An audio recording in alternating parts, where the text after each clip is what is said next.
Hey guys, in this video, I will show you how to withdraw Sweetcoin money to PayPal.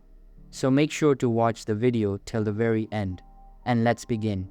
First of all, open the Sweatcoin app on your mobile device and make sure it is updated to the latest version available. After that, sign in to your account and you will be sent to this page.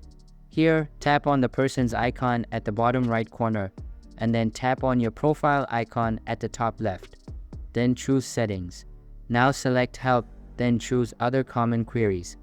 And then open this drop-down.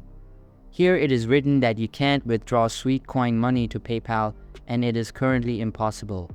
But I have got a sort of a workaround for it. Simply close the settings, go to the Shops page and all of the available offers will be displayed. Now scroll down to the gift card section and apply for the PayPal gift card. Currently, this is the only way for withdrawing the Sweetcoin money to PayPal, but you can also use the above offers to avail discounts if you don't want to wait for it. So that's basically how you can withdraw Sweetcoin money to PayPal. So that's all for this video. Hope you liked the video. Thanks.